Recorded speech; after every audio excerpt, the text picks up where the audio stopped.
Hello everyone, welcome to my channel Literature Lighthouse.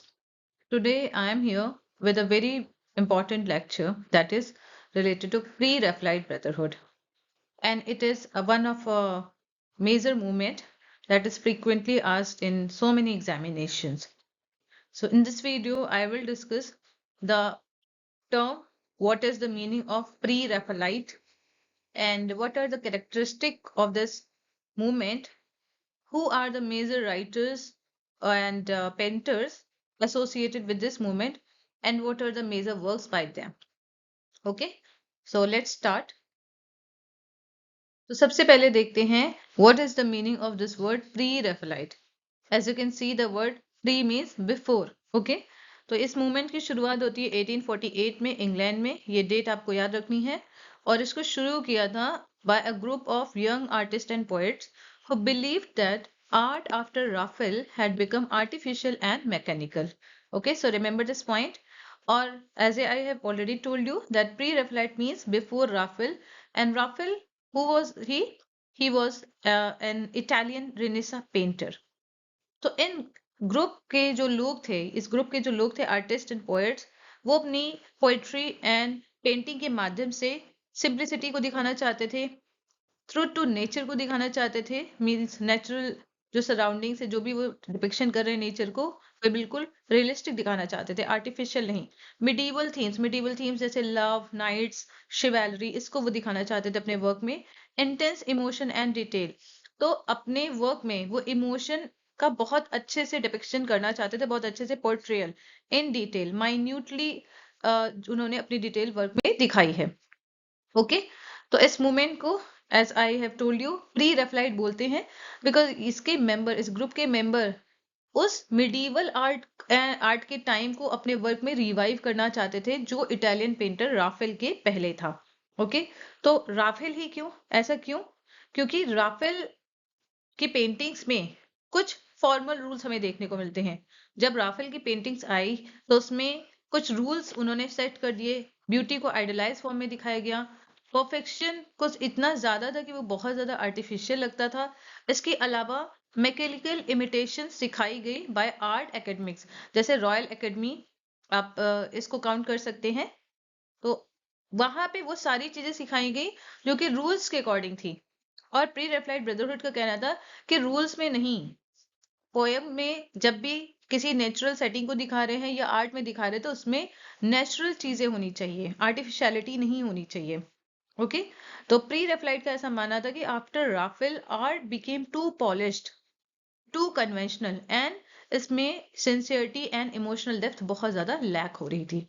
Okay, तो अब देखते हैं ये वन ऑफ द एग्जांपल्स जो प्री रेफलाइट ब्रदरहुड ने पेंटिंग बनाई है.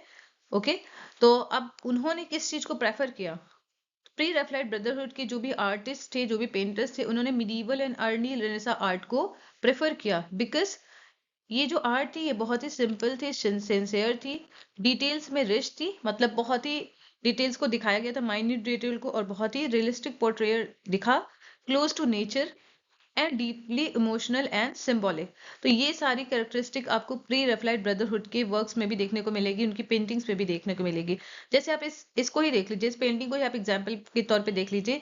यहाँ पे जो भी नेचुरल चीजें दिखाई गई, फॉर एग्जाम्पल फ्लावर, इनका पोर्ट्रेयल बहुत ही ज्यादा रिच है डिटेल में और रियलिस्टिक है, नेचुरल लग रहा है, ये बिल्कुल रियल लग रहा है, आर्टिफिशियल नहीं लग रहा है. इवन इसमें जो लेडी का पोर्ट्रेयल है ये भी बहुत ज्यादा रियल लग रहा है, सिंपल है, सिंसियर है, सिंबॉलिक है. ओके, और प्री रेफलाइट ब्रदरहुड के पेंटर्स ने, इन ग्रुप के लोगों ने मिडिवल रोमांस को वैल्यू किया, बिब्लिकल थीम्स को वैल्यू किया, as I already mention truth to nature and honest emotion. तो ये सारी कैरेक्टरिस्टिक्स से आपके एग्जाम में पूछी जाती है कि which of the following as one of the major characteristic in the works of pre Raphaelite brotherhood. इस तरह के क्वेश्चन आपको मिलेंगे, तो आपको इन चीजों को नोट करते रहना है. ओके, पोएट्री की अगर हम बात करें तो पोएट्री में उन्होंने आर्टिफिशियल पोएटिक डिक्शन को रिजेक्ट किया है, क्योंकि बहुत सारे इस ग्रुप के लोग पोएट भी रहे हैं. डीजी रोजेटी का आप लोग जानते ही हैं. इसके अलावा क्रिस्टीना रोजेटी, उनकी भी पोएम बहुत फेमस है. Okay, the goblin market.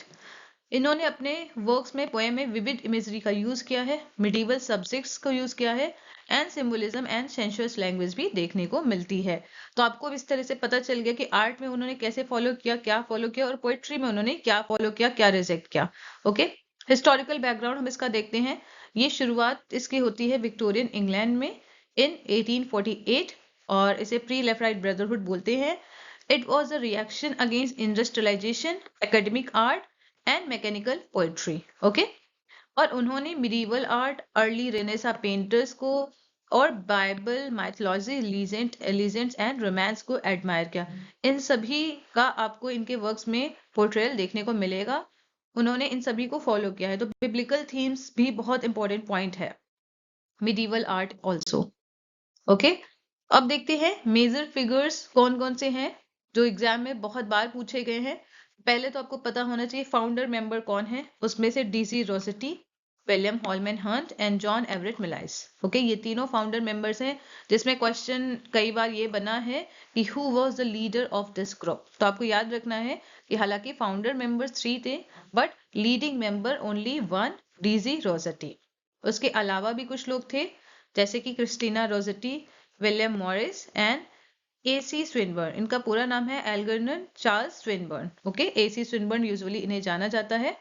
और ये भी देखिए आप, ये भी एक एग्जाम्पल इनकी पेंटिंग का जो बहुत ही रियलिस्टिक पोर्ट्रेट लग रहा है। ओके, अब देखते हैं मेन कैरेक्टरिस्टिक या फीचर्स इनके वर्क में जो कि एग्जाम में पूछी गई है। पहली तो है रिटर्न टू नेचर। जैसे रूसो का भी एक लोगो था, क्या उनका स्लोगन था, नॉट लोगो, स्लोगन था रिटर्न टू नेचर। तो नेचर को इन्होंने माइन्यूट डिटेल के साथ दिखाया है।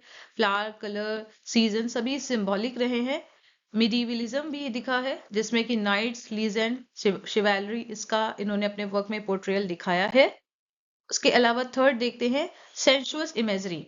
सेंशुअस इमेजरी कैसे, जैसे जो भी सीन्स दिखाए गए हैं उनका बहुत ही rich, vivid and visual description इनके वर्क में देखने को मिला है।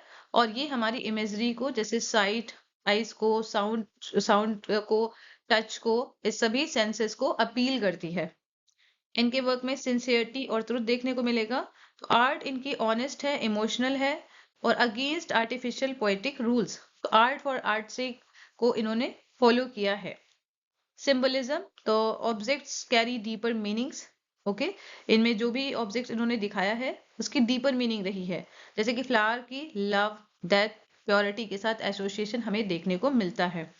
यहाँ से एक क्वेश्चन और बनता है कि ये रोमांटिक एज के किस पोएट से प्रभावित रहे हैं। तो जॉन कीट्स का नाम आपको याद रखना है, क्योंकि he was also a very major romantic poet who was known for sensuous poetry. Okay, next देखते हैं इंपॉर्टेंट वर्क्स जो कि एग्जाम में पूछे गए हैं। तो डीजी रोसेटी का आपको द ब्लेस्ड डैमोजेल नाम याद रखना है। द ब्लेस्ड डैमोजेल, ये उसी की पेंटिंग है। इन्होंने कुछ जो भी वर्क लिखे हैं, इस ग्रुप के लोगों ने जो भी पोएम लिखी है उस पे बेस्ड बहुत सारी पेंटिंग्स भी बनाई गई है। तो ये द ब्लेस्ड डैमोजेल की पेंटिंग है।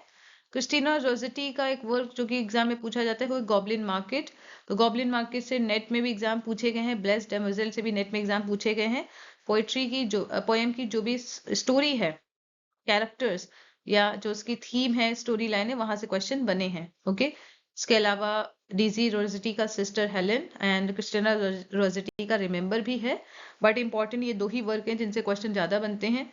विलियम मॉरिस का द डिफेंस ऑफ गनवेयर। तो ये गनवेयर जो है वो मिडीवल टाइम से ली गई थीम। ये नाइट है, आपने पढ़ा होगा ऑर्थोडियन लीजेंड से। ओके, अब अगर पूछी जाए स्टाइल क्या है प्री रेफलाइट पोएट्री की, तो इनकी पोएट्री में हमें इमेजरी देखने को मिलेगी, rich imagery, musical language, emotional density and visual and pictorial quality. ये इतनी ज्यादा विजुअल होती है या आप इमेजरी इसमें इतनी ज्यादा होती है कि it can be compare to painting in words. जब आप पढ़ रहे हैं इनको, पोएम को पढ़ रहे हैं, तो आप उसको विजुअलाइज कर सकते हैं। ओके, अब अगर बात की जाए जो बहुत ही मेजर इंपॉर्टेंट पॉइंट बनता है वो है क्रिटिसिज्म का, क्योंकि इनके ग्रुप को क्रिटिसाइज भी किया गया है। तो ये एग्जाम में बनता है question. So Robert Buchanan criticize the pre Raphaelite poets. Okay, जिसमें कि DG Rossetti and Christina Rossetti को उन्होंने क्रिटिसाइज किया है और बोला है फ्लैशी स्कूल ऑफ पोएट्री। ये आपको ध्यान रखना है। फ्लैशी स्कूल ऑफ पोएट्री क्यों बोला है? उनका कहना है कि इनकी पोएट्री सेंशुअस इमेजरी पे ज्यादा फोकस करती है एंड फिजिकल ब्यूटी पे ज्यादा फोकस करती है। It depicted human emotions, passion and desire in a vivid and sometimes fleshy way. जैसे आपने भी देखी है कुछ, मैंने आपको दिखाई है पेंटिंग्स जिसमें पोर्ट्रेयल आपको दिख रहा है।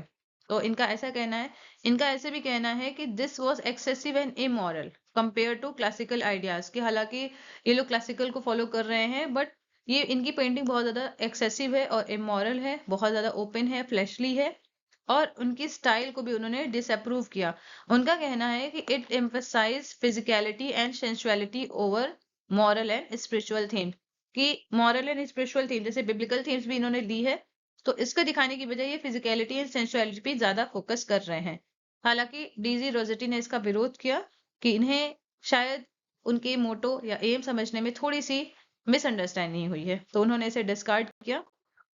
ओके, तो ये मेजर पॉइंट थे। अब अगर पूछा जाए इंपॉर्टेंस क्या है इनकी लिटरेचर में, तो विक्टोरियन पोइट्री में इनकी पोइट्री के माध्यम से, पेंटिंग के माध्यम से रोमांस एंड इमेजिनेशन को रिवाइव किया गया, जो कि हमें रोमांटिक एज में देखने को मिलती है। और इन्होंने बाद के कुछ मोमेंट्स जिसमें एस्थेटिसिज्म एंड सिंबोलिज्म, इसको भी बहुत ज्यादा इन्फ्लुएंस किया। एग्जाम पॉइंट से कुछ पॉइंट देखते हैं कि कैसे क्वेश्चन बनते हैं। तो प्री रेफलाइट ने रिजेक्ट किया है क्लासिकल इमिटेशन को, जैसे नियो क्लासिकल एज में भी आपको देखने को मिलता है कि उन्होंने एंशियंट को फॉलो किया, बट उनका जो इमिटेशन था वो एग्जैक्ट इमिटेशन क्लासिकल्स का नहीं था। ओके, तो बाद में जब रोमांटिसिज्म आता है तो उसमें आपको एक मेजर पॉइंट देखने को मिलेगा कि rejection of the neo classical style.